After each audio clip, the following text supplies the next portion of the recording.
Hello, hello, hello, You're everybody. listening to the Then and Now podcast. We are back. I am your co-host, Captain That hair Diesel. rub sounded like you needed some lotion, bro. You said what? It sounded like you needed like lotion right there. Like that was a little Oscar Proudish. It was I sound like I need lotion? That they're hair rubbing. rub, like it was a lot of sound there, bro. You have a good mic. You have a good mic. You have a good mic. Your hand, we could hear your hands thoroughly. You have a good mic. You have a good mic. Oh, nigga, I'm moisturized now. Don't play with me, nigga. Don't text me, nigga. Huh? Lotion right over there. I'm moisturized, nigga. Hold on. No. Pause. Oh, yeah, if niggas want to see it, I can get it. No, see it. You pause. But we You need never to gonna catch me actually now. erase Come on, all this footage before we all get blocked forever. Yeah, no. Again, y'all, I'm your co-host, Captain Diesel, and I am joined with Lelouch V and Professor E, King of the Comics, Ethan Murphy. How are y'all doing, brethren? Not too bad. Not too bad. A few days from being canceled, apparently, but not too bad. I mean, There's too many ashy niggas that don't get canceled.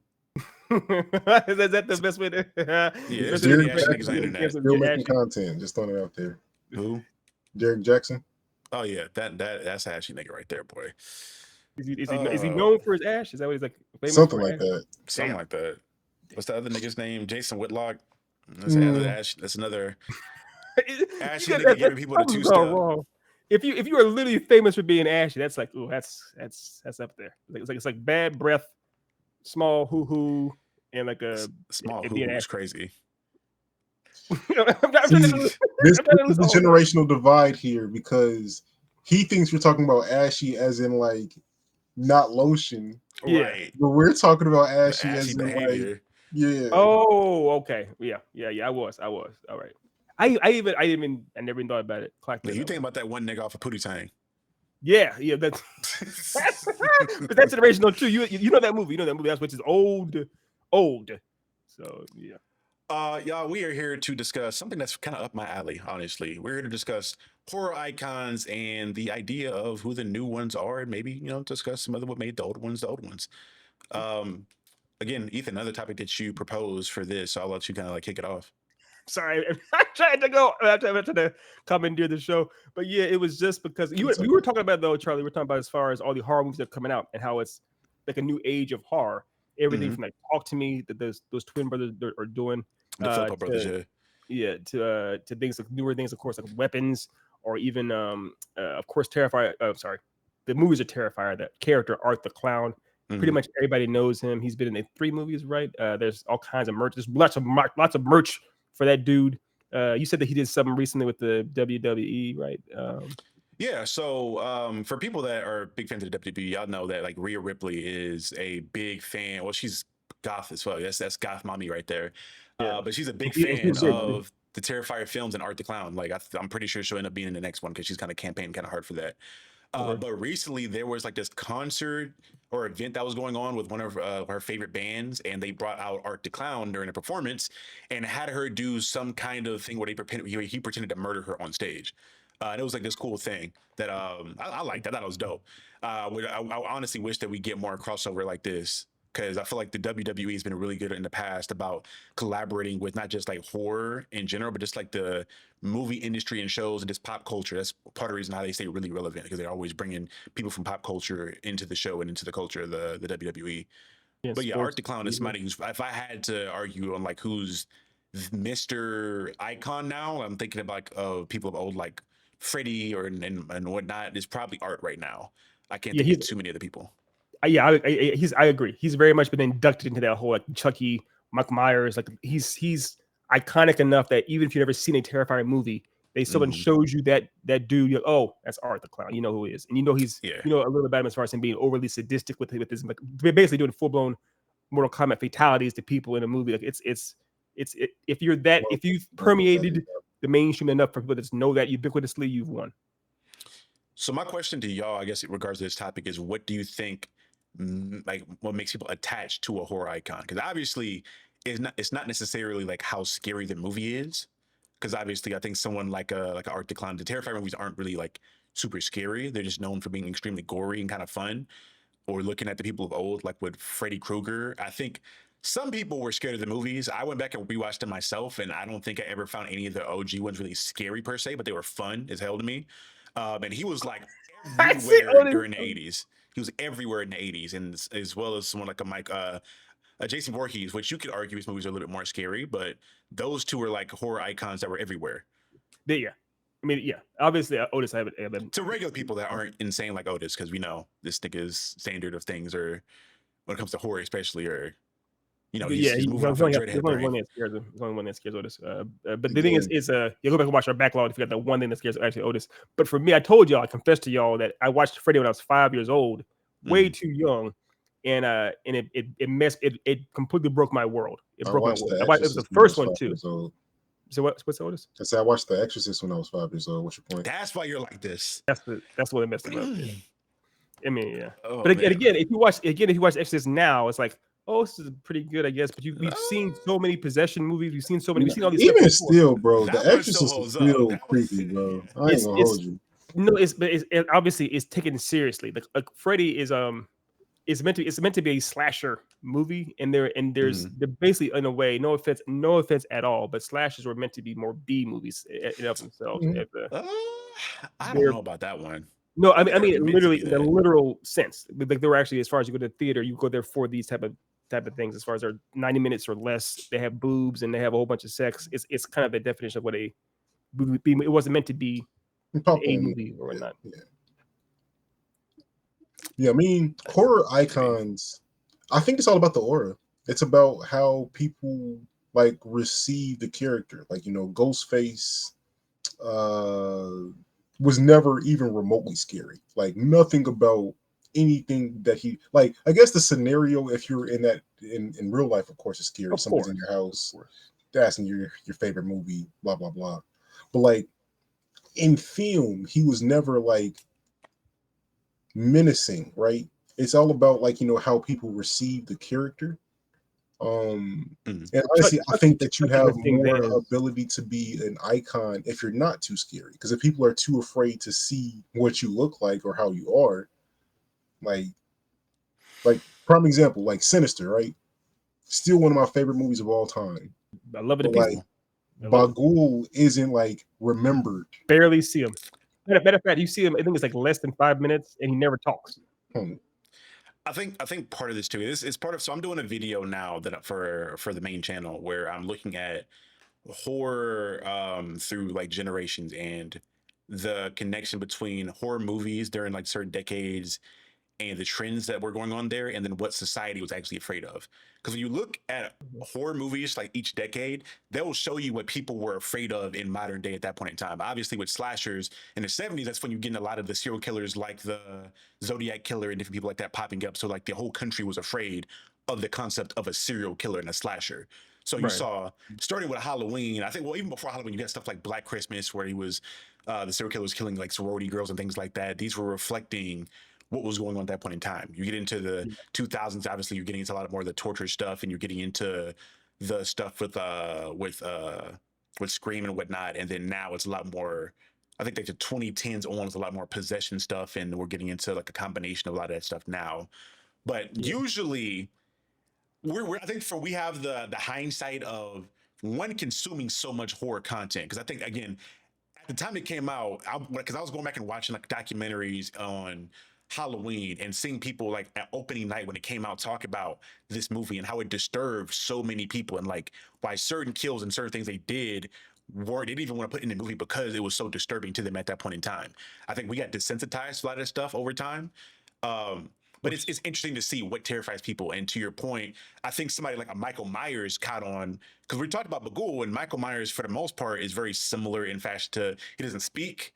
He doesn't really do a lot of emotive things, but he has a certain design. I think design goes into a lot of this stuff to where you can't just be scary as a design, but you have to be like having like an iconic design. I think somebody like a Slender Man is another example where we talked about creepy. I think Otis didn't know what creepypastas were a while back, but like in like the early 2010s, creepypastas were website where they had a lot of short horror stories on there, and there's this one picture of Slender Man that took off, and everybody was talking about it and raving about it, and that led to him being such an icon in horror over the years, where he got his own movie and then own video games and things of that nature. His design was so unique, and it's just a tall nigga in a suit with a white face, which also influenced they call him the tall man in The Conjuring 2, which was obviously influenced by the Slender Man. Yeah.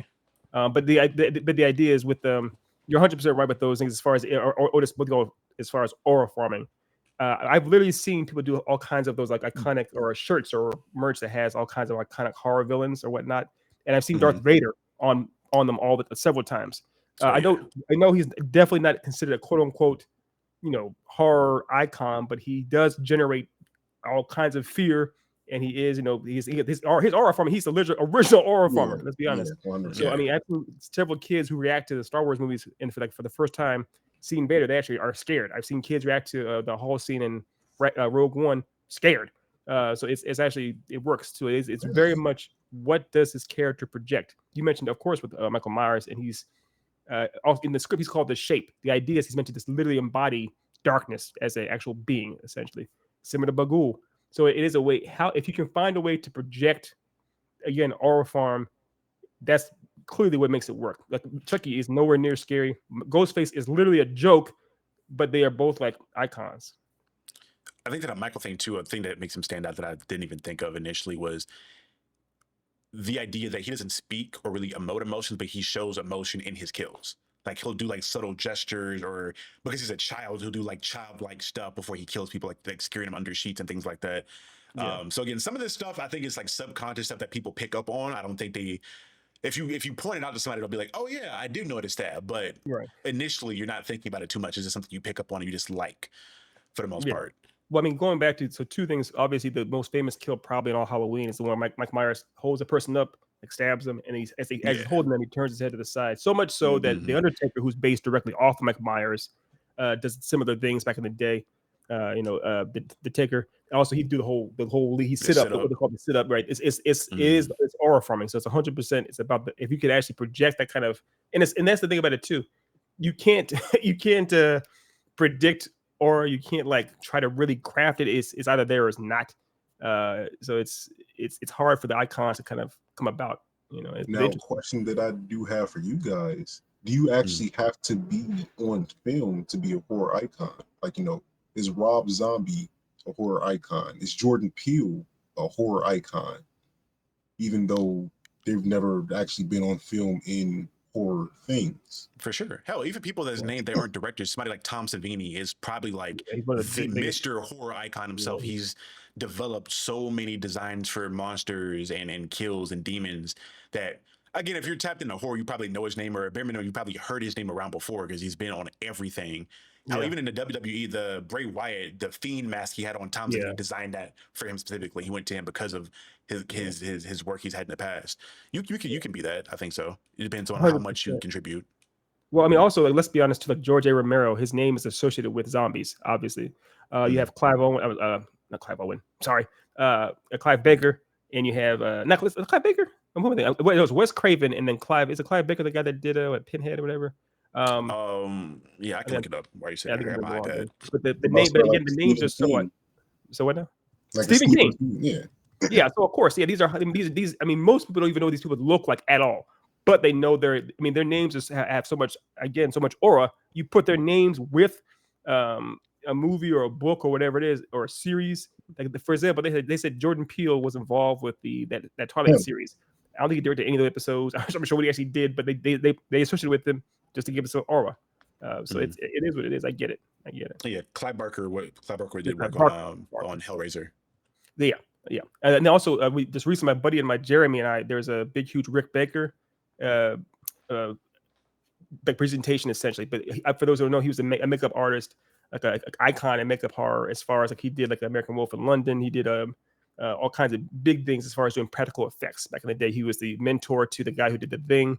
So he's iconic for that. Even H.R. Geiger, who fully designed the world in large part, the world of Alien, especially the xenomorphs. In lots of circles, he's icon because of that design he did. So, yeah. I will say this is one thing that again, another reason why I love horror so much and why it's so much more unique than any other genre.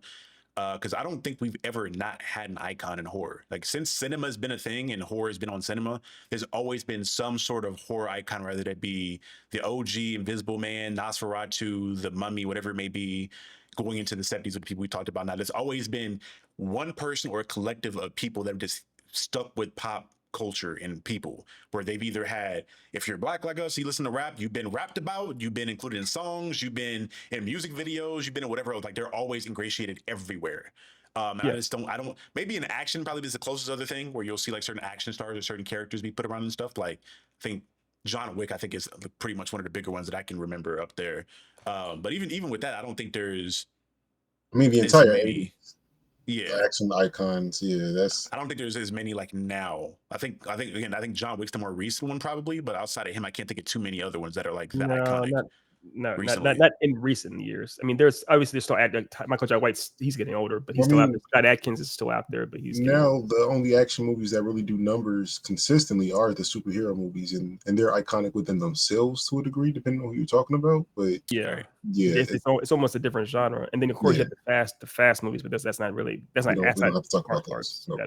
Which is crazy because there's some genuine like fun. Did you guys watch Love Hurts when that came out like last Valentine's Day? I know it's streaming. I was going to go see it, but I had to go to work. But yeah, I know it's on streaming now.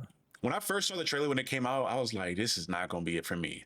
And then I randomly sat down one day and said, you know what? I'll give this a try. And it was so fun. It really reminded me a lot of the early Jackie Chan work in the way the fight choreography looks, how funny it is. Fucking Marshawn Lynch was hilarious in that shit. I never thought Marshawn Lynch would be funny and be great in the movie. Oh, Love Hurts. I'm confusing it with Hard Eyes. I definitely no. That's garbage. That was terrible. That was. We can agree on that. We disagree about a lot of stuff, but the Hard Eyes is buns. But the what's that dude's name? The guy who got the Oscar, who was in Everything Everywhere All at Once. I'll look the name up because I saw him. He got it. He has some more himself. But yeah, I didn't Jackie Chan in the movie, but a lot of his choreography was really Jackie Chan like. 100%. The one that was in the Goonies. Yes. Yeah. He's meant to be like a scrambler as opposed to the whole badass like a Bruce Lee. He's meant to be a scrambler like Jackie Chan. Like he's trying to survive as opposed to being there when they didn't. I'm gonna try to pronounce his name. Ki Huy Kwan. Yeah. That's it. Yeah, we do apologize for rough pronunciation, but yeah, that's it. Yeah, he's great in that. That was an underrated action movie. That again, I think we talked about it with word to mouth. I think certain action movies, because you don't have that memorable face, and I think that's probably a cheat code that horror has too. The horror icons is that the icons will get you in the door. Like they'll create word to mouth for you. Absolutely. That's your branding. So, I'm sorry. Otis, go ahead. In 2025, what do you guys feel is the biggest horror icon? Like, what is the biggest draw that will get people to like actually tune into a horror? I think it's Jordan Peele. Ironically enough, I know. I think that name now has the most cachet. I mean, you say Jordan Peele. I mean, I literally saw so many billboards that just said Jordan Peele and then him, and then you barely saw a producer and everything else. It's his name has the most cachet. He has. Think about it. How many horror directors, writers, films have Oscars, even nominations, right? And he's by far one of the few, very few. It's like Exorcist and that almost. I mean, so he's in very rarefied air. No, I don't think he has as well. I think it depends on which book. But I still say Stephen King has a lot of that same allure and pass, depending on the book. If he's doing the remake of like I think it or like let's say they do a Cujo remake or they did the Pet Cemetery remake a while back. Like I think at bare minimum he'll get people to check that thing out, especially if people are familiar with the book from when it came out. But his name is so synonymous. The audience is kind of the same way with Star Trek, where the audience is kind of aging out. I know you watch lots of things. That's awesome. But there are lots of people who like Stephen King. For them, he's an old head. I mean, his books are old. His books literally are old too. And the classics he had like Carrie and Cujo and that kind of stuff. Even like Salem's Lot, the original Salem's Lot. These are old. We're gonna see because we're getting another Carrie remake apparently, which I'm excited for because my guy third one, Mike Flanagan is directing and writing this one. So this is the guy that did a lot of this stuff. He did The Haunting at Hill House. He did what was the one with the Edgar Allan Poe stuff we watched a while back? Oh yeah. House of Usher. House of Usher. Yeah, he directed that. So he doesn't miss too often for me. So him doing this, he did Oculus too. I'm excited to see what his take on Carrie and what that looks like. Plus, I think is he still doing Clayface, or did someone else come in for Clayface? He wrote the story. He wrote it. He's not directing it. They're looking for the director, I think. He's a good writer, though. That's fine too. But yeah, so Flanagan's definitely up there on the list. Obviously, Stephen King is an icon. I don't know if his name is as hot or sexy as Jordan Peele. He's an icon. It's not as hot. I think, to your point, I think a lot of that is because a lot of Stephen King stuff is from books, and niggas don't read now. Especially horror books. Yeah, but it's just older. I do think he has enough appeal still to at least get initial seats in. Again, going back to something like The Long Walk, I think his name had enough pull to get people in there, and then those people that saw that had enough good things to say to bring more people in. Oh yeah, no, 100%. Versus the people anticipating a Jordan Peele film or anticipating a James Wan film, whatever. I don't think he has that level of, well, depending on the book too. I think with like the Welcome to Derry show, I think it's going to get a lot of viewers off rip because it's Pennywise, who was a core icon. Yeah, Pennywise again is too. But here's another thing too about Stephen King. He's such an icon when it comes to horror that for the Shawshank Redemption, even though it's based directly off of his short story, they didn't put his name on it because they figured, it's not that same genre. It would deter the audience as far as thinking it was a horror. Yeah, so it's still obviously still. I mean, that was the '90s, fair as an older movie. I get you, but it was the same idea. Now, it's interesting. Another question I got for you: do y'all consider M. Night Shyamalan a horror icon? He's scary, but not for the right reason. For better or for worse, I think he has this weird thing where it's almost like I call it the car crash dilemma, where you're driving on a highway and people will, just because they see a car crash, will stop just to see what's going on, and it will back up traffic. I think he has this dilemma where, like, no matter what he puts out, people want to see just how bad, or if it's going to surprise them at all, what it is, and they'll go check that thing out. But they won't pay for it. That's the thing. If you see the box office for his movies has severely declined. Also, if y'all remember that movie, what's it called, y'all? It's the one with they're in the elevator with Bokeem Woodbine. It's called Devil. I like Devil. Yeah. It's called Devil, right? That was him. That was him. Here's the best part about it. This is true. Otis was there. I know you were there too, Dev. You're a bit younger. But when they released the trailer for that, none of his name on there. No, it is. So the thing about it is that they waited to the very, very end to kind of slide his name in there, and they showed this trailer originally on they showed the Dark. I'm sorry, for Inception, right? I went to see the Inception. I remember I went with a girlfriend to see Inception, and we're watching the trailer. All of us, the whole theater packed, watching this trailer. We're like, yo, this is kind of a dope trailer. It's kind of dope. And they had the name at the very end. It said M. Night, and everyone, you hear the whole crowd go, "Oh!" Throw their hands up. So they go back. So they went back later and removed his name from the trailers because they realized it was poison. His name was box office poison. That's terrible. You know what's crazy? I've watched this movie multiple times over the years and really enjoyed it, and never knew that he worked on the story. I think me and Kaori had like a movie night. We sat down and watched it together. We still like, hey, this still holds up. This is a solid story. It's a crazy concept. I never knew this nigga worked on that. Never knew. That's crazy. Yeah, that's honestly hilarious. That's because I don't think I brought this movie up when we did our Shyamalan like evaluation of all his work. This movie did not come up because I did not know he worked on this. Yeah, it's Shyamalan. Damn, hey. But his movies are crazy.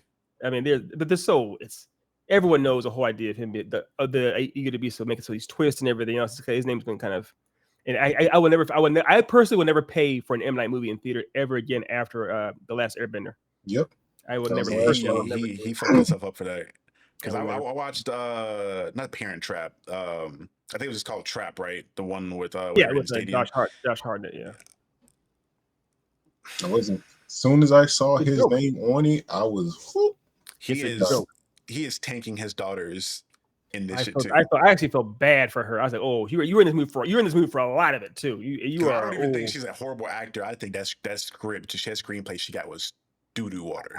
I think her dad didn't direct her, obviously, and then also is like because she's trying. You know, she's trying, and she actually is a good singer. I think she had some fun. The music was great. Her music was great. Like, oh, this is you got put in a really, really bad. You got the Anakin treatment. You got put in a bad movie. Yeah, that's funny. That's M. Night Shyamalan, man. That never ceases to amaze me, bro. For better or for worse. One last question I got for you guys here. With the negative reception of him thus far, does this hurt Peele's iconic name right now? Or I think I don't think it hurts his name necessarily, but I think he needs to be, him and his people need to be a little more careful, selective, about where with the projects they attach it to his name too. Because like I said before, they attached it to Twilight Zone, they attached it to Candyman, their most recent remake. They attached it into this. You had to make sure is actually what he wants his name associated with directly. Yeah, Nia DaCosta had a because they tore the Marvel movie she made right after because that's one of the main reasons I watched Candyman was obviously because of again another horror icon, but two because she was directing it. You don't see Black women get to direct much in general, so I'm like, oh, Black woman directing a horror movie and then Jordan Peele's producing it. I'm definitely watching this movie. Was cool. I think it was hella disappointing because people expected to see Candyman and you didn't really see Candyman until like the last 10 minutes, 5 minutes. So I was like, also, all right. At this point, I associate Yaya with shitty projects. I don't think that he does anything good anymore. What's he doing? I like him, but I can't think of anything.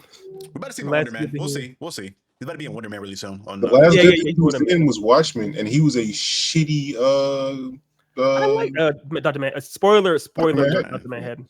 I like the show a lot. I mean, it's basically it's Regina King. The show is phenomenal. It's Regina King. It's not about him at all. It's Regina King. To answer your question though, I don't. I think Peele is very much so one of those divisive people now. I think almost in a similar sense to Quentin Tarantino, to where if you like him, you like him. If you hate him, you hate him. And then there's this weird gray area to where anything his name's attached to, people already have a certain connotation idea of what that is just based off his name, similar to the Shyamalan thing. And I don't think that's because Peele has put out horrible things. Whenever his name is attached to anything, people are immediately like judging that thing in a certain light or going in with a preconceived notion of what it should be, for better or for worse. But you have to understand with Jordan Peele, his reputation, his movies, his actual movies, like as far as the ones he's done himself, right? They are well received across the board. Maybe like two of them. I think for the most part, most of his projects have been really mixed or like Nope. Niggas did not like Nope because they said it was too confusing. They didn't understand the concept. People did not like Us. No, they did. No, it was overreceived. I mean, I know Get Out obviously got the awards and everything. That's that. Out of those three of those movies, Get Out's my least favorite. That's still being decent enough. I think one of my friends said this, and I think I really agree with it at this point. I think the worst thing he could have done was have Get Out be first, like it'd be his first movie. Yeah, the bar. Same as M. Night. Yeah, because when you set your bar so like your best work is your first work, everything after the fact, if it's not up to that standard, people think it's horrible. There's no middle ground for it. People, because I look at something like, I'm trying to think what somebody that built up to it, to where your first couple movies can be like, or probably like again, I think with Nolan with the Dark Knight, right, with the Dark Knight trilogy, Batman Begins, really mid. It's good. I think it was relatively well received for what it was, but it wasn't the Dark Knight, because when the Dark Knight came out, that's what put Nolan in like another stratosphere. So then everything after the fact, people was like, oh, this has to be like Dark Knight level, and then we got Inception. That wasn't really well received. Well, no, that was beloved. Yeah, that was nominated for an Oscar, man. No, yeah, that was good. Yeah, that was. I'm thinking about Tenet is what I'm thinking about, not Inception. Oh, that was way later. That was a mess. I'm thinking about Tenet. But I think some directors are like that, to where after your best project, everything after the fact is people expect it to be this thing. And if you ever, it's almost like with musicians and rappers too. Like when you have a hit song and your hit song is you sounding like this, if you try anything after the fact that's drastically different from that thing, people look at it kind of funny. And I think Peele is in that same realm, to where people expect him to do a certain type of movie. And if he ventures outside of that, it's not as well received. Like he has certain beats and certain things that he does that's signature to him in regards to like some of his scares that he builds up to and things that he does. But for the most part, all his movies, the messaging and what he's trying to convey have been very drastically different, from the stuff for Get Out to Nope and the abuse of animals and things of that nature, and the aspect of spectacle. A lot of he does like very drastically different stories. And also, I think that he revolutionized how trailers for horror movies are, and how music is used to create a vibe. Like I feel like almost every horror thing that I've seen now takes a song that was iconic, slows it down, and try to make it eerie as possible. I've seen that reoccurring so many times. Everything from like From.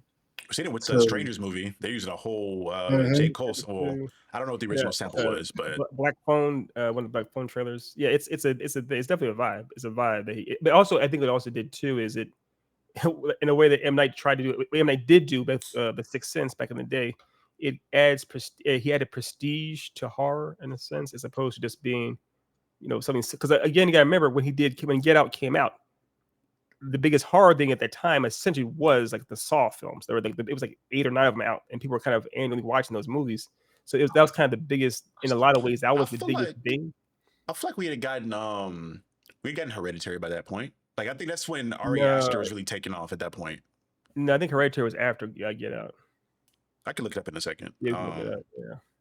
But yeah, I think with him as well, and it's something that again we black, so maybe I'm gassing it, but I think because his movies are so black as well, like from black leading roles to a lot of the topics being things that affect black people in particular, I think that also kind of has a lot to do with some of the mixed reviews on it. I think we as black people support him damn near do anything, it feels like. Whenever you put something out, I think black folks are going to show to support that because a lot of his stuff is usually black led and black centric. But I think that is again, I'm not saying it's the reasoning for a lot of the stuff, but I do think there is a certain group of people that we know that tend to put him in a certain connotation because his stuff is so black oriented and black centric. Yes, but what's funny about that too is just how, again, and that maybe almost maybe white guilt on some level too, because again, he literally got an Oscar for Get Out, which is very much about it's a metaphor for cultural appropriation and everything else. But his movies he's not trying to be subtle about it at all. It's obviously about race relations and like I said, it's Afrocentric, everything else too. So it's a whole vibe. It really is. So I mean, I think I didn't think him as being as polarizing as you're saying he is. It seems like his name does have cachet to the point where when people were reviewing him, they were saying, "Oh, I almost feel bad for Jordan Peele. I'm not sure if his reputation would take a hit from this." So they still see him in enough of a positive light that they're concerned about his reputation. If you ask about for M. Night, for example, no one cares about M. Night's reputation because he's pretty much dog shit right now. Okay. But to answer your question, yeah. So Hereditary came out the year after, so it was 2018, and then Get Out came out 2017. They're right next to each other. I'm not sure if Get Out did influence Ari Aster. I'm not sure about that. But I mean, more than likely the movies were made at the same time, or like were filming around the same time at bare minimum. Yeah. And then like literally Midsommar came out like the next year, so Ari Aster went on that run like right after that. It was a different kind of like the idea of horror being a bit more heady as opposed to just like slashing and gore porn.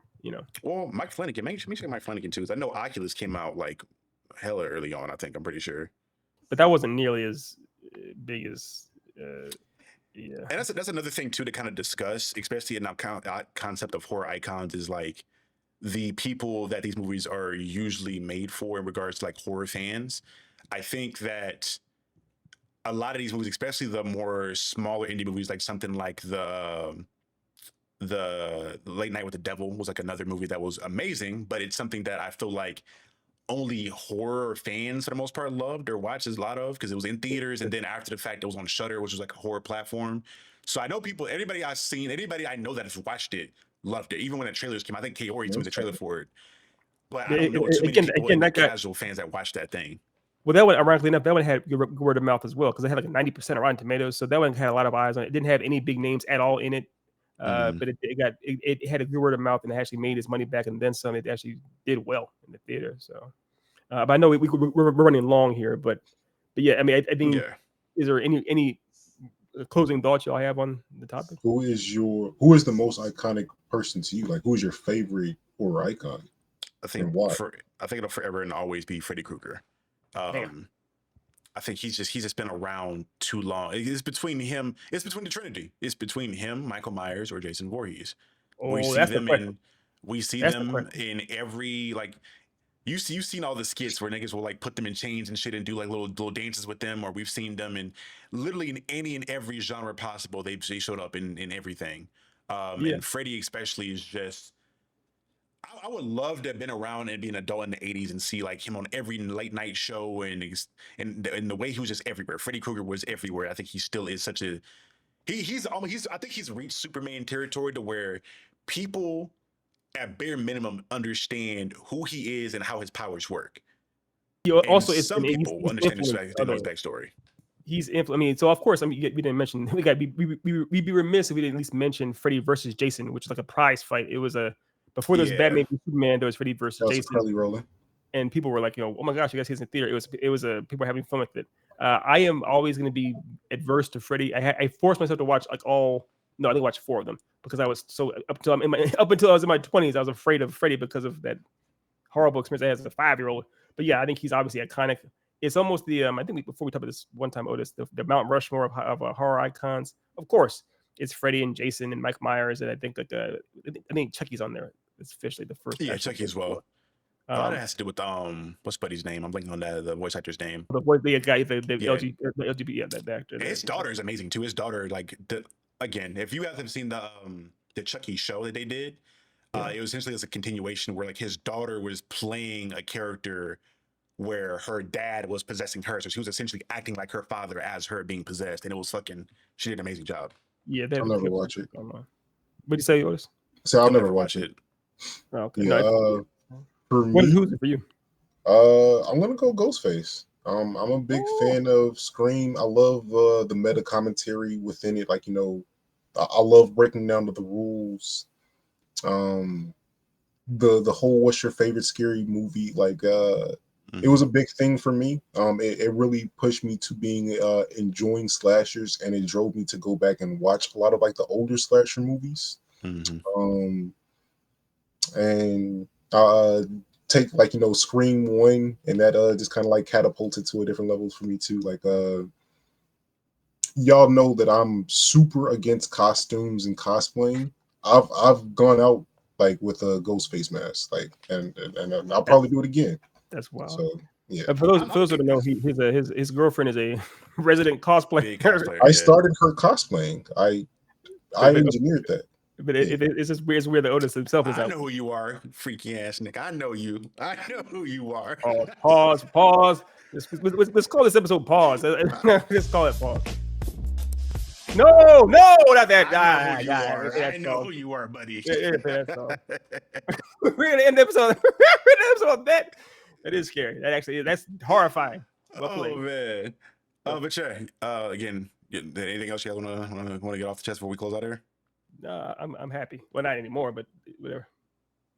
All right, man. Again, y'all, if you guys agreed or had any sentiments or thoughts on anything we talked about thus far, please let us know in the comment section below, where you'll find us and any of our other platforms that we're on, from Instagram, Facebook, TikTok, all those great things. And guys, remember, forever and always, you're listening to the Then and Now podcast. Prey is still the best Predator movie.